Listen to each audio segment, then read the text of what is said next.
r/Nosleep. Posted by u/Go Navy 27. My city has been cut off from the world and overrun with monsters. I have a set of rules to stay alive. Part 3. Me again. A lot has happened since I last broke through the barrier of shitty hellscape internet and shared my life with all of you. Want some highlights?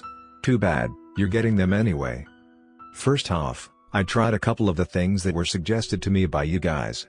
In no particular order, here's how they went. A. I broke into a super Walmart, though really, I'd argue it's not breaking in if the automatic doors still work and let me waltz right through, and managed to find one of those giant LED spotlights things you can put out on your lawn. Intended to be for like, deck the halls level Christmas light displays I assume. I set it all up with red and green lasers and put it out on the lawn of a random house. Then I purposefully taunted a pack of Calebs and got them to chase me to the house. And, well, it went great. I turned on the lasers, the Calebs got festive Christmas lasers to the eyes every way they turned, it was beautiful. Only one problem, turns out my lovely light show also attracted a herd of Brents, more on them later. It got messy real fast and I almost didn't live to see another day. There were explosions involved. So, probably not a great long-term plan if I want to survive. B. I tried to dig under the dome. No, really. I grabbed a shovel and worked for hours, with periodic monster avoidance breaks. And I have bad news, the dome extends underground. Or at least some element of it does. Because I kept hitting what felt like a solid concrete wall with my shovel once I reached where the dome would be. I dug so much I almost passed out, not my best move, I'd literally be a free monster lunch. But as far as I could go down, the dome went down too. So, wasn't an easy overlooked escape like I hoped. C. I searched for one of those high-powered lasers teachers use. No luck yet. I broke into an office supply store, that one was actually breaking in, like, I literally broke a window and climbed through it, and scoured as many shelves as I could before a table of food appeared behind me, at which point I realized I should get going, since I was not in the mood to deal with an Ashley. But I didn't find any of those nifty lasers, so I guess I'll keep looking. And there you have it. Ingenious ideas, really, and I salute you for them. I was real eager to try them, and even more hopeful that they'd work. They didn't, obviously, but that's no one's fault, except maybe Caleb's. Fuck Caleb. Something else happened, too, which is what's really been keeping me busy. Y'all aren't ready for this. Are you sitting down? Maybe you should sit down, because I'm about to blow your mind. I saw another human. Yes, that's right. I saw another human. I'm not the last one. What a fucking relief. Let's be honest, if I'm the best my city had to offer, humanity's in trouble. But I'm not. Not yet, anyway. It was about a week ago, right after I'd fled from the office supply store to avoid an Ashley encounter, actually. The sun was setting, and Mr. Bailey was perched on my shoulder as I walked home. I was a little disappointed about my lack of new laser pointers, but I'd also found some nice box cutters while I was there, which kind of made up for it. Hey, they're not the best weapon, but they'll do in a pinch.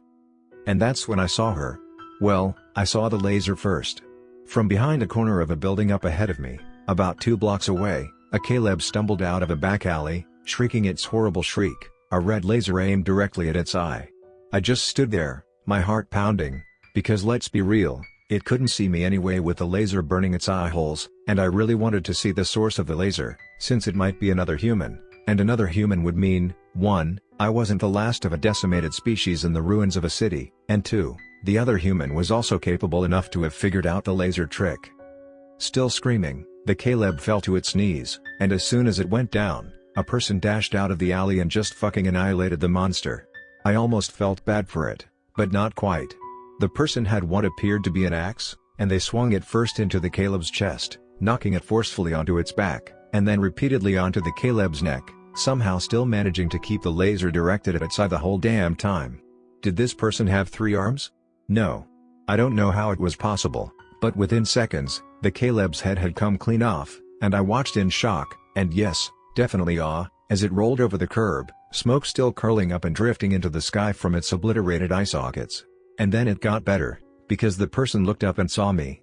And it was a girl, probably somewhat close to my age, though from 2 blocks away and without having seen another human in months. Who was I to tell? Mr. Bailey started purring on my shoulder, which I took as a sign. I could have a friend again. I mean, I love Mr. B with all my heart, But even the best cat in the whole entire world isn't the same as another person to talk to, and I think my reflection was getting tired of hearing the same shit from me all the time. I was about to open my mouth to call out to her when she simply raised up a hand, flipped me off, and ran away. Not what I expected. I sputtered for a moment, confused, until Mr. Bailey meowing in my ear and digging his claws into my shoulder brought me back to focus. I had to go after her. That's what heroic people in movies do, isn't it? Also, guys, I'm just so fucking lonely. That's the real reason. Anyway. I chased after her, but damn, she was fast. Or maybe she knew this part of the city better than I did, because I had ventured slightly out of my usual zone of operation to go to that supply store. Or maybe I just haven't run in a while. I'll admit I haven't. Mr. B, like the champion he is, somehow managed to hold on, although it wasn't for lack of claws. Following her was exhausting. I caught a few glimpses of her green jacket or of her hair whipping behind her as she turned corners, but that's as close as I got. At least, until she turned into a long, dark alley behind a restaurant, and I thought I had her, since it was a dead end. But false confidence is a bitch. Suddenly she just vanished. It was dark, so I couldn't really see where she'd gone. I figured there must have been a secret door or something in this alley somewhere, maybe even leading to wherever she was making her home. I didn't have a flashlight with me, since I'd planned on being home before dark, and I didn't think my lasers would be sufficient as a search tool. Plus, I still did want to be back before dark. At night is when the monsters are most dangerous. They can still see you, but you can't see them, and if I left now, I might be able to make it. So I turned around and walked towards the entrance of the alley, promising myself I'd pay attention to the route on my way home so I could come back in the daylight. Daydreaming about talking to another human again, I almost didn't notice that Mr. B had jumped down and come to a halt by my leg, hissing his cute little head off, until it was too late. What I did notice was that it had suddenly got a hell of a lot darker in front of my face, even though the sun was still setting. It was an unnatural darkness, if you catch my drift. I realized just in time, and as I pulled out my knife, I started chanting, "Blueberry, blueberry, blueberry, blueberry, blueberry." Apparently the darkness had nearly enveloped me before I'd noticed it, because I watched in horror and relief as the black clouds immediately recoiled backwards from around me as soon as I started my recitation.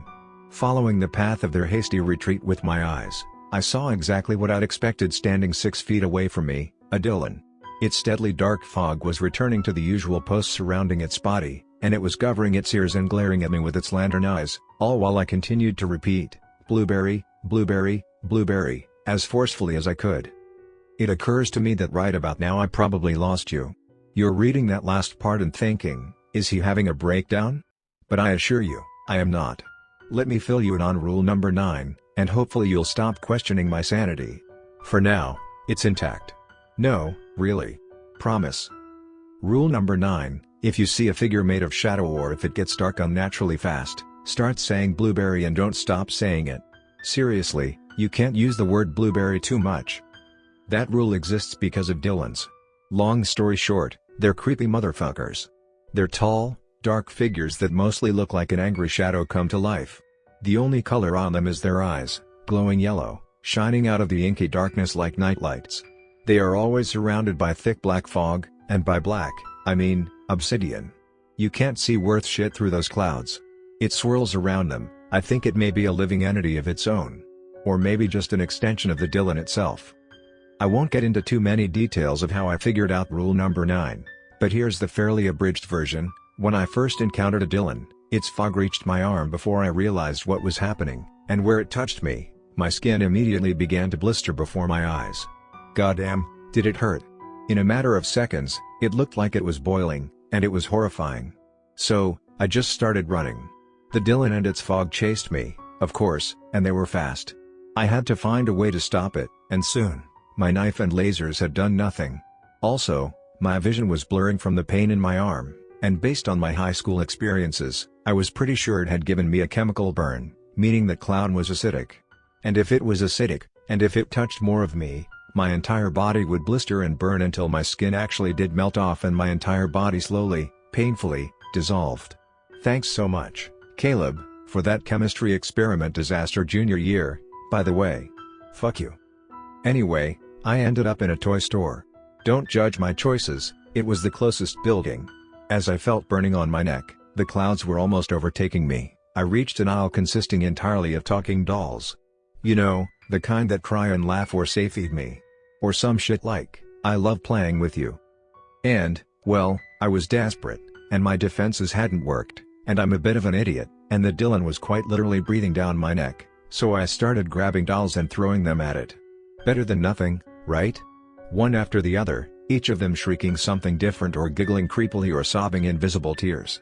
It would have been hilarious, if I wasn't terrified of melting in acid.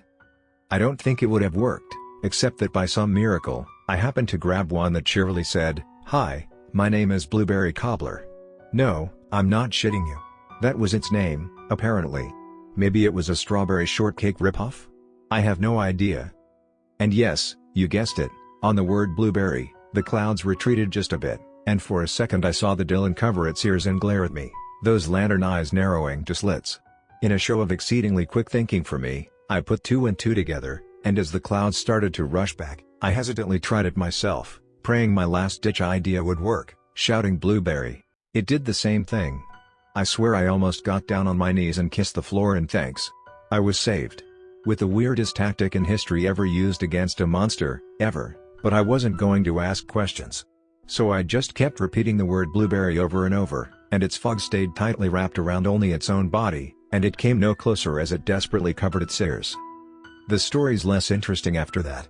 Turns out they don't like direct sunlight, which is why they often show up as the sun is setting. Nighttime is the worst. Honestly, I said before that it's not great to be out at night because monsters can see you, but you can't see them. That's true. The main reason, though, is Dylan's. It's fucking impossible to see them in the dark, since they basically are the darkness, and they could wrap you in acid clouds, and, I don't know, eat your half-melted pile of goo body? I don't actually know what they do with their victims, but I assume they eat them, since I've never found an acid-mutilated body, before you have time to get out a single blueberry. I actually did guess that light would hurt them, because light and darkness are natural enemies, you know? Seemed kind of obvious, and sometimes, when you're lucky, the obvious answer is the right one. So I basically just chanted blueberry, blueberry, blueberry, over and over until dawn broke, and then I slowly lured it out of the store as the sun came up. I got to watch as the rays of morning sunlight hit it dead on. The Dylan and its black fog instantly sizzled and dissolved into what amounted to black sand. I rubbed my shoe in it, and then I left. Back to my most recent encounter. Sorry to disappoint, but I did much the same thing. Unfortunately, when you meet a Dylan, it's a game of endurance. Either you manage to stay up all night mindlessly chanting blueberry until it doesn't sound like a word anymore, which happens about 5 minutes in, so it's a long night, or you fall asleep, or lose your voice. If you do that, it's game over for you. The Dylan will be on you in an instant, and all you will see is those glowing night lights for a few seconds before, presumably, you die of chemical burns or your skin melts off, whichever comes first. I leaned against the wall in the alley and said blueberry all night. What a fantastic life I lead.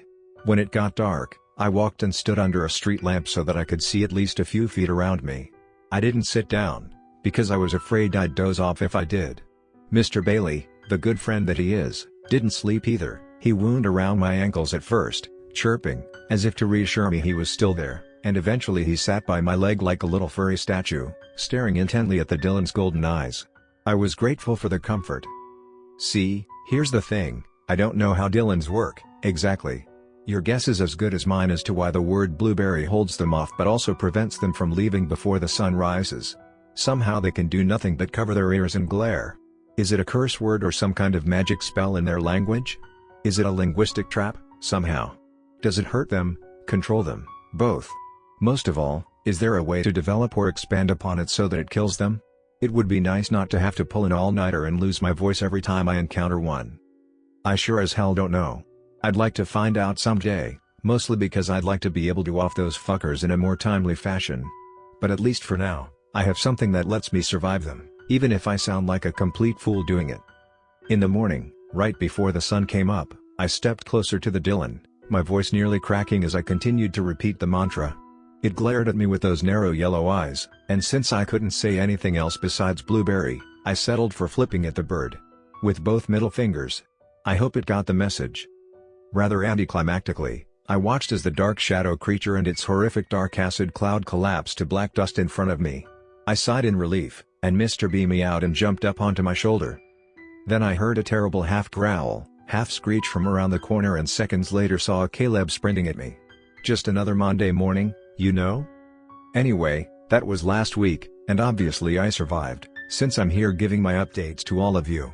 In summary, don't fuck with rule number 9 unless you want to die a terrible, acid-driven death. Talking all night is a lot harder than you think. I still have a chemical burn on my arm and the back of my neck, the skin is all blackened there now. Real great. Best of all, I found another human, and I'm determined to meet her. No luck yet. In case you were wondering, the door in the alley led to a basement that was empty except for a single slip of paper and a small vial filled with black sand sitting together on the floor. On the paper was written this: "I'm sure your voice would be pleasant if you knew any words other than blueberry. Nice work, though. Enjoy the souvenir." Then, in smaller letters at the bottom, "Don't let this go to your head. You're okay, but the cat's a hell of a lot cuter." I mean, she's right. Mr. B is the cutest. Now I have to find her, monsters be damned. It's kind of nice to have a goal besides simply surviving. We'll see how it goes. If nothing else, I have a snazzy vial of black sand that used to be a Dylan before killing it by chanting blueberry for 12 hours. What a world I live in where that sentence makes sense.